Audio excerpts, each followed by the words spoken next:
Assalamualaikum warahmatullahi wabarakatuh.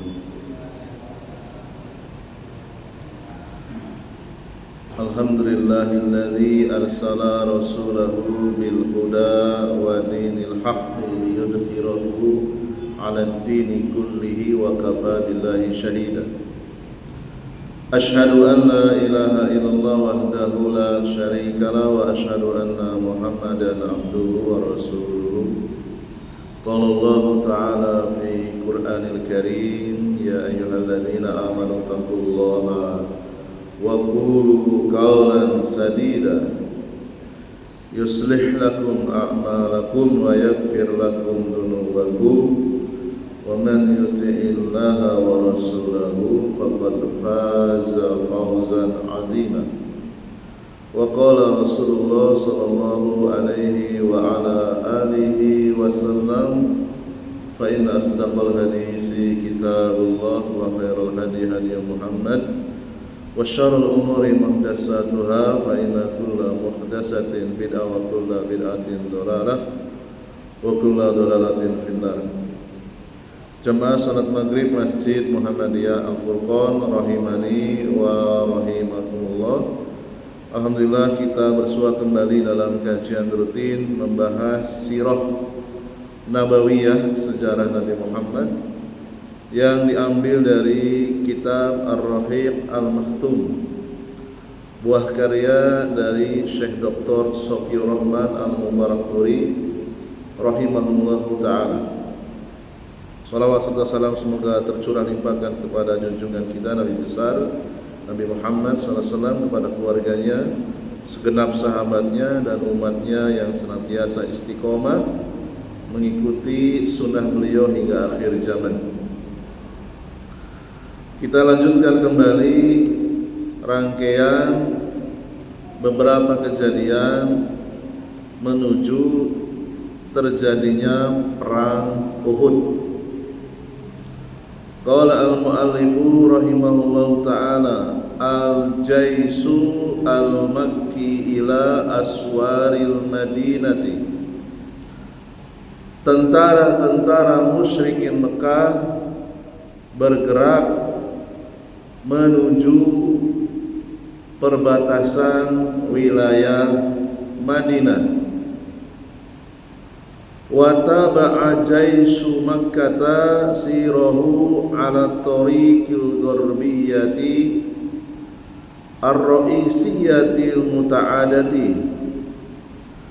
Walamma wasala ilal abwa'i iqtarahat Hindun bintu Utbata jauju Abi Sufyana binabsi qabri ummi Rasulillah sallallahu alaihi wasallam baida anna qadatal jaisi rafadu hadha talaba wa hadaru minal awaqibil wakhimati allati talhaquhum law fatahu hadzal baba. Para tentara musyrikin Mekah mereka melanjutkan perjalanan dari Mekah menuju perbatasan Madinah melalui jalan utama di sebelah barat yang biasa dilewati oleh manusia. Ketika mereka sampai di daerah yang disebut daerah Abwa, seorang wanita musyrik Mekah yang bernama Hindun binti Utbah. Hindun binti Utbah ini istri dari seorang oligarki Mekah, yaitu Abu Sufyan, memberikan usulan kepada para tokoh kafir Quraisy Mekah. Apa usulannya? Melakukan pembongkaran kuburan ibunya Rasulullah sallallahu alaihi wasallam. Ya, saking bencinya kepada Rasulullah, saking dendamnya kepada Rasulullah, sampai kuburan ibunya Rasul itu mau dibongkar. Orang kalau sudah sakit hati, sudah dendamnya sudah memuncak, akan melakukan hal-hal yang kadang tidak masuk di akal. Ya, sampai kuburan ibunya Rasulullah itu akan dibongkar. Saking bencinya, saking dendamnya kepada Rasulullah SAW. Tetapi para komandan pasukan musyrik Mekah mencegahnya, jangan, ya, jangan kau coba-coba membongkar kuburan ibunya Muhammad. Ya, akibatnya akan sangat mengerikan.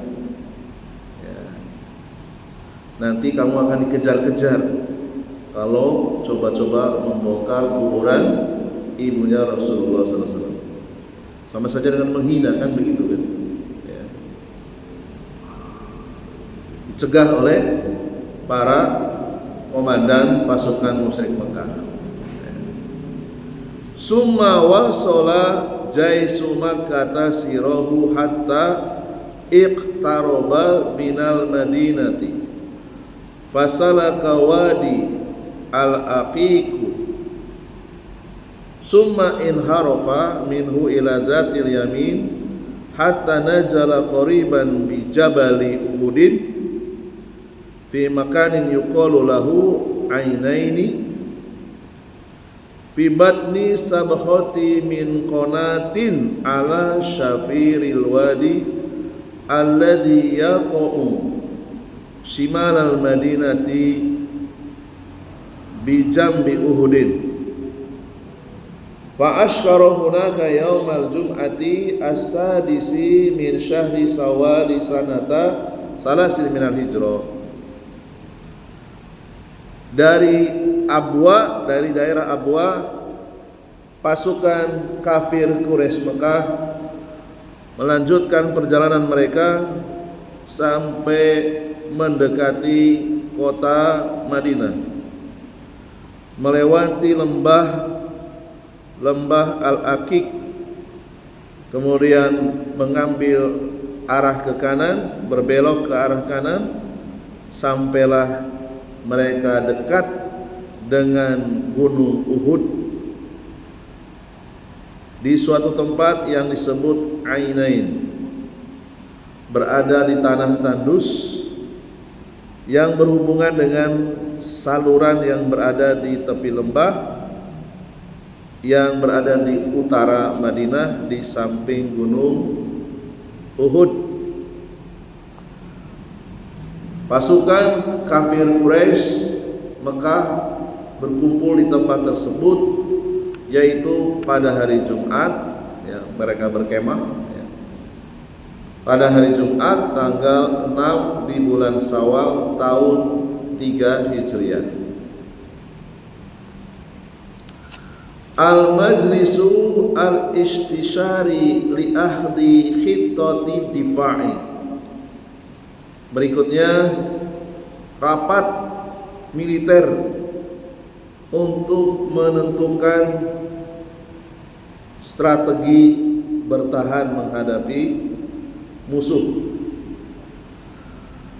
Wa naqalat istihbaratul madinati akhbaru jaisi Makkah khabarun ba'da khabarin hatta al-khabaril akhiri an mu'sakarihi wa hina idin aqada Rasulullah sallallahu alaihi wasallam majlisan istisyariyan askariyan a'la tabadala fihi ar-ra'yu li ikhtiyaril mawqifi wa akhbarahum an ru'ya ra'aha qala inni qad ra'aitu wallahi khairan ra'aitu baqaran yudbahu wa ra'aitu fi dubabi sayfi sulman wa ra'aitu anni adkhaltu yadi fi dir'i hasinatin wa ta'awwala al-baqara binafarin min ashabi yuqtaluna wa ta'awwala thulmata fi sayfihi bi rajulin yusabu min ahli baitihi wa ta'awwala dir'a bil madinati. Intelijen Rasulullah SAW mengirimkan berbagai informasi tentang kondisi tentara musyrikin Mekah secara berkelanjutan. Ada informasi baru sampaikan, ada informasi baru sampaikan, sampai informasi terakhir tentang posisi kemah para tentara musyrikin Mekah. Sudah tahu posisinya di mana, mereka sudah dekat dengan Madinah. Maka Rasulullah SAW mengadakan rapat militer tingkat tinggi untuk berdiskusi dengan para sahabatnya, menentukan strategi, ya, menentukan cara untuk melumpuhkan musuh.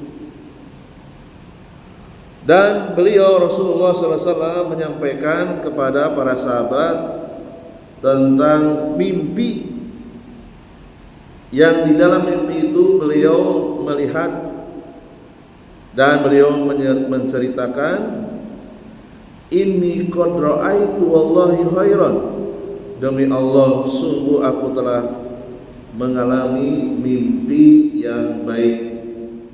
Jadi mimpi yang baik layak untuk diceritakan.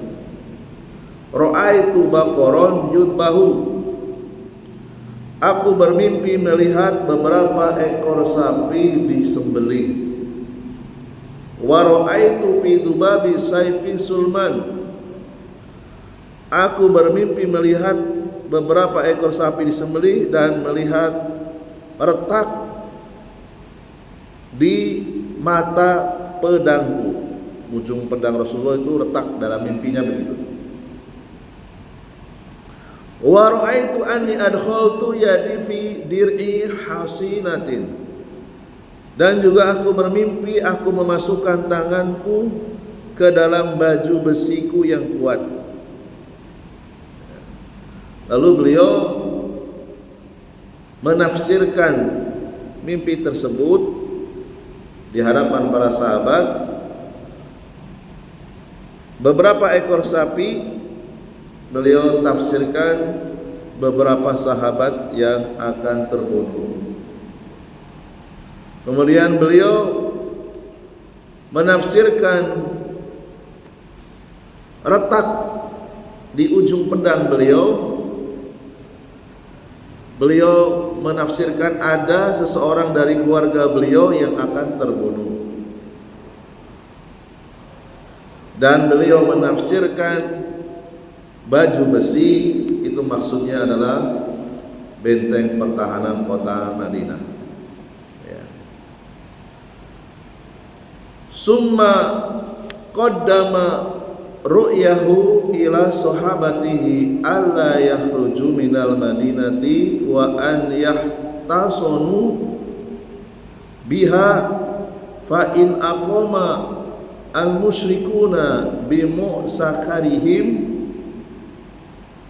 fa aqamu bi syarri muqamin wa bi ghairi jadwa wa in dakhalul madinata qatalahum al muslimuna ala afwahi al aziqati wan nisa'u min fawqil buyuti.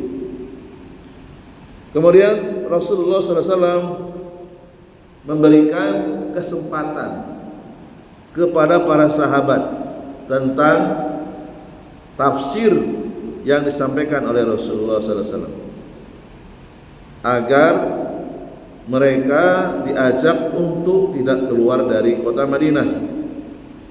Ya, kesimpulan dari mimpi itu, kita gak usah keluar dari kota Madinah. Kita bertahan di dalam kota Madinah. Jika ada orang-orang musyrik tetap tinggal di perkemahan mereka, berarti mereka berada di tempat yang tidak menguntungkan, tempat yang buruk. Namun jika pasukan musyrikin Mekah nekat coba-coba berani memasuki kota Madinah, mereka akan diperangi oleh kaum muslimin ketika mereka masuk ke pintu-pintu gang kota Madinah, dan juga akan dibantai oleh para wanita dari atap rumah-rumah mereka. Jadi Madinah itu cukup padat ya. Jadi kalau mau masuk Madinah itu melewati gang-gang sempit ya, ketika mereka lewat tinggal dari atas tinggal dilempari tombak dan seterusnya. Wa kana hadha huwa ar-ra'yu, inilah saran yang disampaikan oleh Rasulullah SAW. Wa wafaqahu ala hadha ar-ra'yi Abdullah bin Ubay bin Salul rasul munafiqina, wa kana qad hadaral majlisa bi sifatihi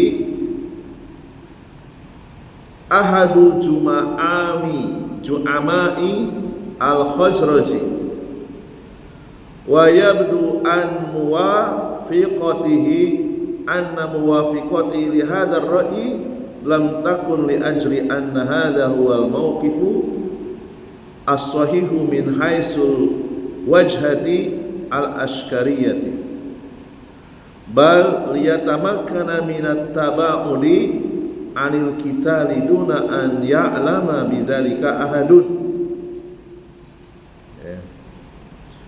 Yang pertama kali menyetujui pendapat Rasulullah SAW justru adalah seorang munafik, ya, tokoh atau pemimpin munafik yang bernama Abdullah bin Ubay bin Salul.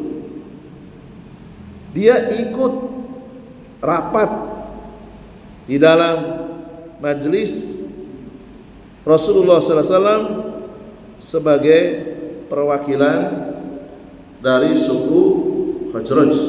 Ya. Bagaimanapun juga Abdullah bin Ubay bin Salul di mata orang-orang Islam dia orang Islam. Ya. Dia orang Islam karena dia mengucapkan 2 kalimat syahadat, sholat, puasa.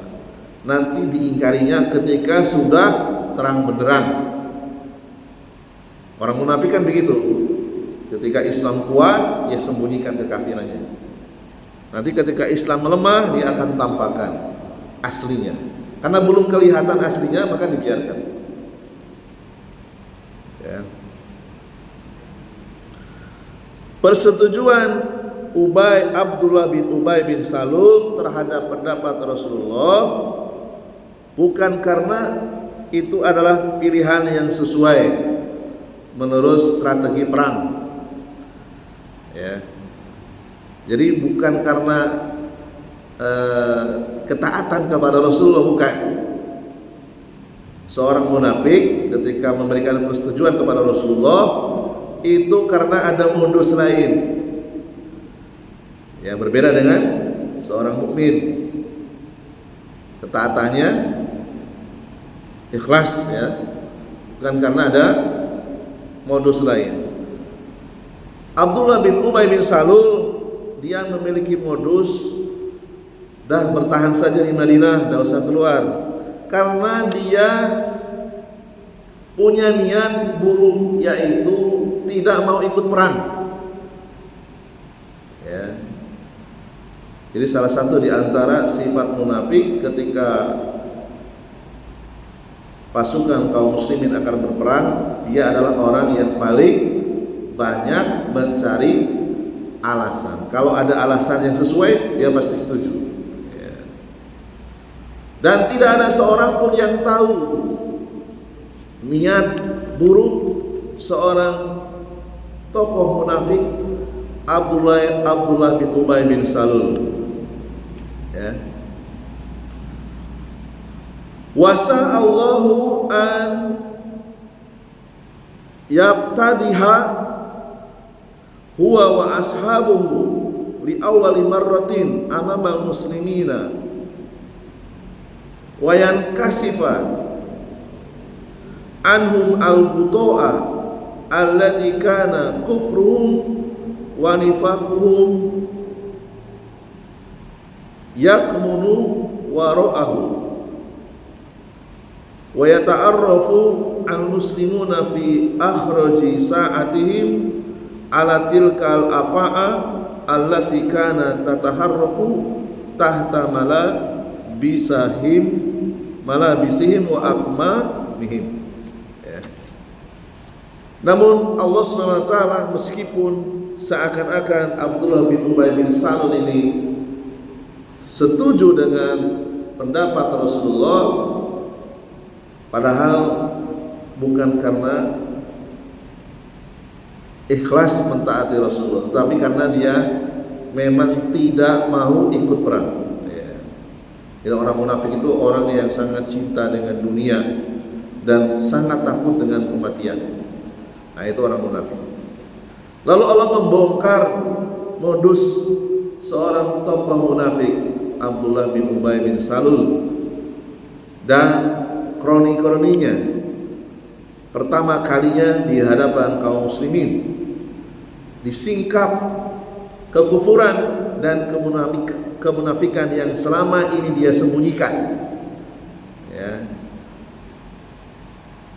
agar kaum muslimin nanti pada saat kondisi yang sangat berbahaya bisa mendeteksi, bisa mengetahui afa'ah orang-orang munafik yang sebetulnya dia adalah ular yang berada di dalam baju kaum muslimin. Ya. Jadi sengaja dijebak. Ya. Terkadang Rasulullah SAW dalam masalah perang, ketika belum diputuskan dengan wahyu, berarti itu pendapat pribadi. Maka para sahabat diizinkan untuk berbeda pendapat selama belum diputuskan oleh wahyu. Faqad badara jama'atun min fudula'i sahabati mimman fatahu al-khuruju yawma badrin wa min ghairihim fa asyaru 'ala nabi sallallahu alaihi wasallam bil khuruji wa alahu alaihi fi dzalika hatta qala qailuhum ya Rasulullah kunna natamanna hadal yawma wa nad'ullaha faqad saqahu ilaina wa qurba al-masiru akhrij ila a'daina la yarawna ana jabunna anhum. Beberapa tokoh senior sahabat, ya, sahabat-sahabat senior yang tidak ikut perang dalam perang Badar maju, ya, dan memberikan usul kepada Nabi. Wahai Nabi, ya kira-kira begitu ya. Bagaimana kalau kita keluar saja dari Madinah? Ya. Sampai-sampai di antara mereka ada yang mengatakan, wahai Rasulullah, justru perang inilah yang kami tunggu-tunggu. Nah, ini bedanya antara munafik dengan muwahhid. Bagi orang muwahhid, perang melawan orang kafir itu adalah peluang emas untuk mati syahid. Beda. Tapi bagi orang munafik, jangan perang kalau bisa. Nah, gitu ya. Padahal musuh kan sudah jelas, sudah dekat dengan kota Madinah.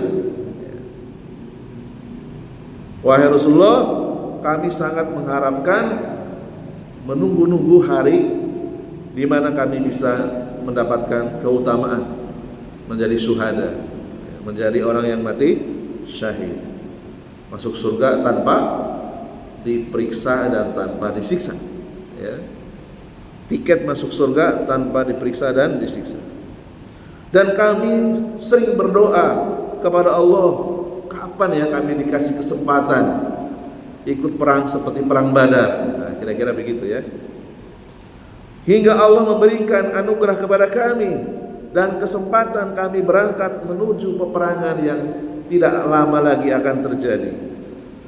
Ya Rasulullah, ukhruj ila a'daina, keluar kita hadapi musuh-musuh kita sama-sama. La yarawna ana jabunna anhu, ya. Supaya orang-orang kafir tidak akan menganggap kita sebagai orang yang penakut, pengecut. Ya. Nah, ini seorang muwahhid, gentleman, ya. Bukan kemudian cari-cari alasan. Ya. Nanti kita akan dianggap orang yang tidak punya keberanian melawan pasukan musyrikin Mekah. Mereka dari Mekah jaraknya 500 km saja nekat, berani ingin menghabisi kita. Masa kita nggak berani? Itu ya. Padahal kita di atas kebenaran. Dan di antara para sahabat senior yang paling bersemangat memberikan usulan untuk keluar dari kota Madinah melawan para pasukan musyrikin Mekah adalah Hamzah bin Abdul Muthalib. Wa kana fi muqaddimati haula'il mutahammisina Hamzatu ibnu Abdul Muthalib. Hamzah bin Abdul Muthalib, pamannya sendiri, saudara ayahnya Rasulullah, dan beliau adalah ahli perang, ya, ahli perang. Ammu Rasulillah, pamannya Rasul. Alladzi kana qad abla ahsana bala fi ma'rikati Badrin, dan beliau termasuk orang yang paling terdepan melawan 1000 tentara Abu Jahal di perang Badar. Faqad qala li Nabi sallallahu alaihi wasallam, walladzi anzala 'alaikal kitaba la at'amu ta'aman hatta ujalidahum bisayfi kharijil madinati. Ya. Mereka memberikan usulan kepada Rasulullah bukan karena modus menentang pendapat Rasul, bukan. Ya. Motivasi mereka ingin mendapatkan syahid atau hidup mulia. Demi Zat yang menurunkan Al-Quran kepadamu, aku tidak akan makan kecuali aku bisa memerangi mereka dengan pedangku di luar Madinah. Ya, ini para sahabat senior yang memberikan usulan. Wa tanazzala Rasulullah sallallahu alaihi wasallam an ra'yihi mura'ata li haula'i al-mutahammisina wastaqarra ar-ra'yu 'alal khuruji minal madinati wal liqa'i fil maidani safiri. Rasulullah SAW melihat begitu tingginya semangat para sahabat yang ingin mati syahid atau hidup mulia. Tidak ada rasa takut lagi. Kalau orang-orang kafir sudah habis kan tidak ada rasa takut lagi. Ya, Mekah nanti akan dikuasai. Ya. Mati syahid atau menang, ya gitu ya. Rasulullah akhirnya mempertimbangkan usulan para sahabat yang berbeda dengan usulan Rasulullah SAW, yaitu keputusan akhirnya keluar, membawa pasukan kaum muslimin keluar dari Madinah menuju peperangan terbuka. Jamaah sekalian rahimani wa rahimakumullah, kita bisa mengambil pelajaran Rasulullah SAW pemimpin yang punya kepribadian pikiran terbuka, mau menerima pendapat yang berbeda. Ya, beliau jauh dari sikap otoriter. Ya, seperti inilah para pemimpin hendaknya mencontoh Rasulullah SAW. Kalau ada pendapat yang lebih rasional, maka tidak malu untuk membatalkan pendapatnya dan mengambil pendapat orang lain. Ya. Jadi terkadang Rasulullah diizinkan untuk berbeda pendapat ketika belum diputuskan oleh wahyu. Ya. Dan ini mengajarkan kepada kaum muslimin dalam sebuah negara, dalam sebuah komunitas, ya, seorang pemimpin itu harus punya jiwa negarawan, ya. Mau untuk menerima nasihat atau usulan dari murid-muridnya. Demikian juga seorang guru, ya, jangan egois, ya, jangan merasa paling hebat dalam urusan strategi. Ya. Berikutnya taktibul jaisil islami wa khurujihi ila sahatil qital. Pasukan kaum muslimin dibagi beberapa batalion, ya, sebelah utara, sebelah selatan, yang paling tengah, ya, diatur, ya, untuk menuju perang terbuka. Summa shalla Nabiyyu sallallahu alaihi wasallam bin nasi yaumal jum'ati fa wa'adhahum wa amaruhum bil jaddi wal ijtihadi wa ahbaru anna lahum an-nasru bima sabaru wa amaruhum bitahayyu'i li aduwwihim fa farihan nas bidzalika summa shalla bin nasil asra wa qad hashadu wa hadara ahlu al-awali summa dakhala baitahu wa ma'ahu sahibahu Abu Bakrin wa Umaru fa ammamahu wa albasahu fatadjaja bisilahi wa dhahara baina dir'aini wa taqallada saifa summa kharaja 'alan nas. Setelah keputusan diketuk palu, sepakat Rasulullah menghormati usulan para sahabat. Rasulullah menjadi imam, yaitu pada sholat Jumat.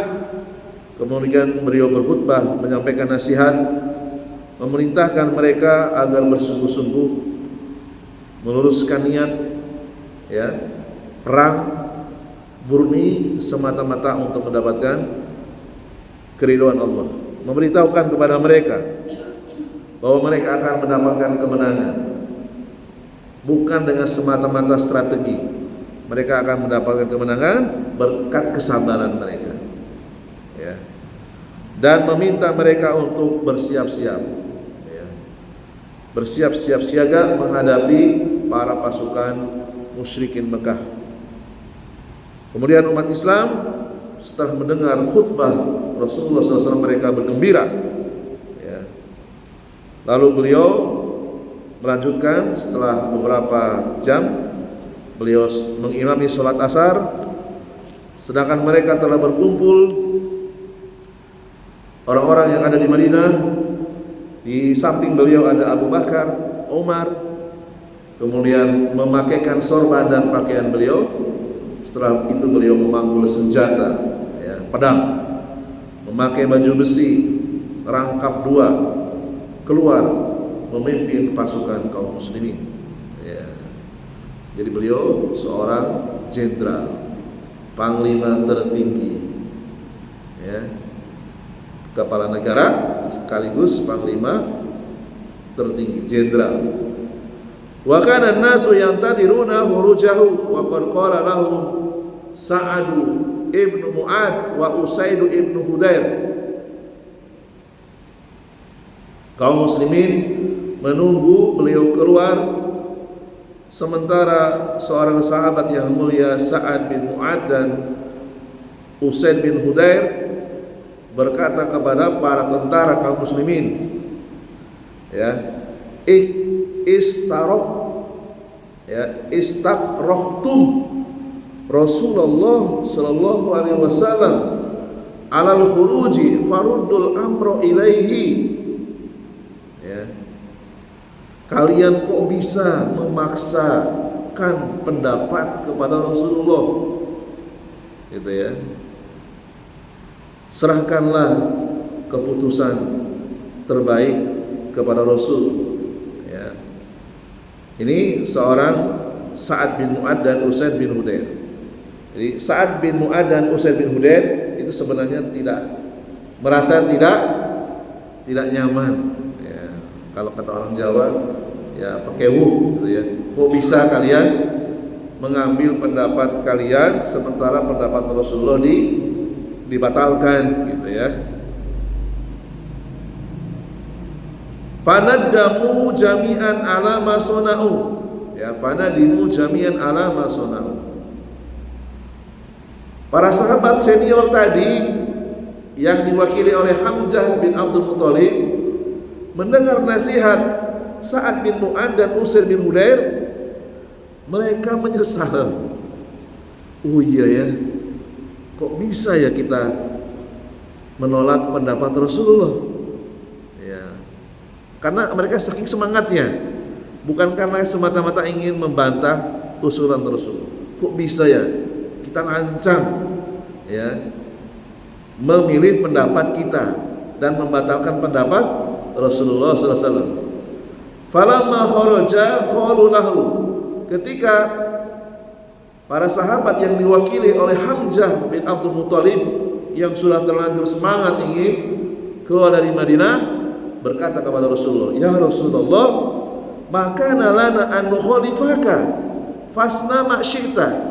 Ya Rasulullah, kami menyesal, ya, kami menyesal, kami sudah berani berbeda pendapat denganmu, gitu ya.